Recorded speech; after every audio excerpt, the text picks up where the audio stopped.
அப்புறமா வந்து பேச பேச நிவின் கிட்ட செம்மையா கோவம் வருது. தாங்கிக்கவே முடியல. செம்ம டென்ஷன் ஆயிடுறாங்க. யமுனா யமுனா போய் என்ன நினச்சிட்டு இருக்கீங்க உங்கள் மனசில்? என்ன வேணாலும் அவர்கிட்ட சொல்லிட்டு இருப்பீங்களா? நீங்கள் பாட்டுன்னு வந்து டைவர்ஸ் பற்றி பேசிட்டு இருக்கீங்க. இதெல்லாம் நல்லாவா இருக்குது? நீங்கள் வந்தது இதுக்காக தானா? என்னடி ரொம்ப தான் ஓவராக வாய் பேசுகிற? அப்படி தாண்டி பேசுவேன் என் பிள்ளைகிட்ட 1000 பேசுவேன். அது நீ வராத, புரியுதா? அப்படி சொல்லிட்டு போகிறாங்க. அதை கேட்டு செம்மையா டென்ஷன். என்ன நிவின் இதெல்லாம்? அவங்க அவ்வளோ பேசுகிறாங்க, நீங்கள் அமைதியாக இருக்கீங்க, எதுவும் சொல்ல மாட்டீங்களா? அப்படின்னோடனே நான் ஏன் எதுவும் சொல்லணும் அப்படின்றாரு. அதை கேட்டு செம்மையாக டென்ஷன் ஆகிறாங்க. என்ன நிவின் ரொம்ப ஓவராக தான் போயிட்டுருக்கீங்க, டைவர்ஸ் தேவையில்லை, எதுக்காகம்மா அதெல்லாம் பேசுகிற அப்படின்னு சொல்லிட்டு அவங்க வாய் அடைக்காமல் நீங்கள் பாட்டுன்னு பேசிகிட்டே வந்து கம்முன்னு இருக்கீங்க. அவங்க பேசிகிட்டே இருக்காங்க அப்படின்னோடனே அப்படி தான் கம்முன்னு இருப்பேன். அவங்க சொல்கிறது என்ன தப்பு? ஒன்றெல்லாம் நான் வந்து வாழ்கிறதே பெரிய விஷயம். நான் வந்து கூட இருக்கனே தவிர உனக்கு எனக்கு என்ன சம்மந்தம் இருக்குது? அதனால தான் என் அம்மா டைவர்ஸ் பண்ண சொல்கிறாங்க. அவங்க சொல்கிறது தப்பு இல்லையே. வாழாத ஒரு வாழ்க்கைக்கு சும்மா பேர் வச்சுட்டு உட்காந்துருக்கிறதோட டைவர்ஸ் பண்ணிட்டு போய் அவங்க வாழ்க்கையை வாழலான்றாங்க. இதில் தப்பு கிடையாதுல்ல அப்படின்றாங்க. அதை கேட்டுட்டு செம்மையாக டென்ஷன் ஆகிறாங்க. யமுனா நீங்கள் டைவர்ஸ் பண்ணிடுவீங்களா? நான் பண்ண விடுவேனா? உங்கள் அம்மா எதுக்காக இதெல்லாம் பேசுகிறாங்க எனக்கு நல்லா தெரியும்.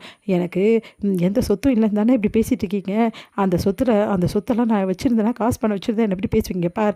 நீ சொத்து வச்சுருந்தா சரி, காசு பணம் வச்சுருந்தா சரி, எண்ணெய் வச்சுருந்தா சரி, ஒன்றை எனக்கு பிடிக்கவே பிடிக்காது. ஏன்னா உன்னோட பிஹேவியர் அப்படி, உன்னோட மனசு அப்படி, கொஞ்சம் கூட நல்ல விலை கிடையாது. நீ எல்லாம் பேச வந்துட்டியா?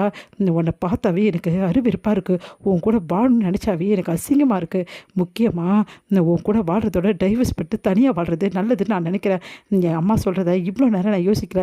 ஆனால் நீ இப்போ பேசினல, அந்த பேச்சுக்கு கண்டிப்பாக இதுதான் தீர்வுன்னு நானும் யோசிக்கிறேன். அதனால் என் அம்மா சொல்கிறத நான் கேட்குறதா யோசிச்சுட்ருக்கேன். கண்டிப்பாக நான் அதை தான் கேட்க போகிறேன் அப்படி சொல்லிட்டு போகிறாங்க. அதை கேட்டுட்டு பயங்கரமாக அதிர்ச்சி அடைகிறாங்க. யமுனா செம்ம டென்ஷனாக இருக்காங்க. என்ன இது, இவர் இப்படி சொல்கிறாரு அப்படின்னு சொல்லிட்டு ஒருவேளை நம்மளை டைவர்ஸ் பண்ணிடுவாரோ அப்படின்னு சொல்லிட்டு யோசிக்கிறாங்க. அங்கே வந்து யமுனாக்கு கால் பண்ணுறாங்க. என்னக்கா திடீர்னு கால் பண்ணியிருக்க அப்படின்னோடனே, இங்கே நடக்கிற கூத்தெல்லாம் உனக்கு தெரியுமாடி? என்ன விஷயங்க்கா? வீடு விற்க போகிறோம் சொல்லியிருந்தேன் அதானே அப்படின்னோடனே, அதுதாண்டி உங்ககிட்ட நான் சொன்ன மாதிரி இந்த வீடு விற்றலாம் தான் பிளான் பண்ணியிருந்தேன். அதன்படி நான் எல்லார்கிட்டையும் பேசினேன். அம்மாவையும் எப்படியா சம்மதிக்க வைக்கலாம்னு நினச்சேன். ஆனால் இந்த காவேரி பூந்து எல்லாத்தையும் கலைக்க பார்க்குறாடி. என்னக்கா சொல்கிற? அவளுக்கு இந்த வீடு விற்கக்கூடாதான். அப்பா ஞாபகமாக இருக்க ஒரே சொத்து அதுதானா, அதனால் வீடு விற்கக்கூடாதுன்றா. இதில் என்னக்கா பிரச்சனை அவளுக்கு? அப்பா ஞாபகத்துக்காக வீடு விற்காமல் இருந்தால் பரவாயில்லையா? வீடு விற்றாதான் 4 காசு நம்ம கையிலேயே வரும். அப்போ தான் எல்லோரும் நம்மளை மதிப்பாங்க. ஏன் வீட்டில் கூட காசு இருந்தால் தான் என் மாமியார் கூட என்னை மதிப்பாங்க. அதனால் வீடு விற்கிறதாங்க கரெக்டு. வீடை விற்றுட்டு வர்ற காசில் எல்லாருக்கும் அவங்கவுங்க பங்கு கொடுத்துட்டாங்கன்னா நிம்மதி ஆகிடும்க்கா. ஆமாடி, நானும் விற்க விடாமல் அவள் எவ்வளோ தடுத்தாலும் சரி நான் விட மாட்டேன். கண்டிப்பாக இந்த வீடை விற்கிறோம். ஆமாக்கா விற்கிறோங்க்கா அப்படி சொல்லிட்டு 2 பேருமே பிளான் பண்ணுறாங்க. இங்கே வந்து என்ன பண்ணுறாங்க, காவேரி அப்படி டென்ஷனாக இருக்காங்க. யமுனா வந்து வீட்டுக்கு வராங்க. வீட்டுக்கு வந்தோன்னு வந்து காவேரி வந்து வீடு விற்கிற விஷயமா வந்து எல்லாருக்கிட்டே பேசுகிறாங்க. அதை பார்த்து வந்து காவேரி டென்ஷனாக யமுனாவை கத்துறாங்க. உன்னை யமுனா, காவேரி, கங்கா எல்லாருக்குமே வீட்டில் பிரச்சனை ஆகுது. சாரதா வந்து அவங்க தடுத்து பார்க்குறாங்க. ஏடி இப்படிலாம் போட்டு அடிச்சுக்கிறீங்க? வீடு வந்து விற்கிற மாதிரி உங்களுக்குலாம் வீடு விற்கணும்னா விற்றுலாண்டி, சும்மா டார்ச்சர் பண்ணாதீங்க அப்படின்னு சொல்லிட்டு அவங்க அம்மா கத்திடுறாங்க. உடனே வந்து ஏமா இப்படிலாம் பேசிகிட்டு இருக்கா, இவங்க என்ன சொன்னாலும் கேட்காதம்மான்னு சொல்லிட்டு காவேரி வந்து சொல்கிறாங்க. காவேரி மனசு கஷ்டத்தோடு இருக்கிறத பார்த்துட்டு விஜய் வந்து யோசிக்கிறாரு.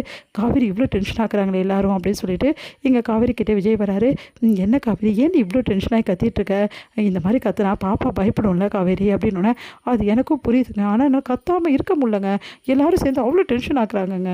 நீங்களே சொல்லுங்கள், அந்த வீடு எவ்வளோ முக்கியம் எங்கள் குடும்பத்துக்கு. ஆனால் அந்த வீடை விற்க சொல்லி எல்லாரும் வந்து தொல்லை கொடுத்துட்ருக்காங்க. என் அம்மாவும் சரின்னு தலையாட்டிட்டு போல் இருக்குது. எனக்கு பயமாக இருக்குது விஜய் அப்படின்றாங்க. பாரு காவேரி, அதெல்லாம் ஒன்றும் ஆகாது. உனக்கு இப்போ அந்த வீடை காப்பாற்றி ஆகணும், அவ்வளோதானே? காப்பாற்றிடுவோம். இந்த விஜய்கிட்ட சொல்லிட்டல, இந்த விஜய் உனக்காக என்ன வேணால் செய்வேண்டி. ஓ அருமை எனக்கு தாண்டி தெரியும் அப்படின்னு கட்டி பிடிச்சிக்கிறாரு காவேரியை.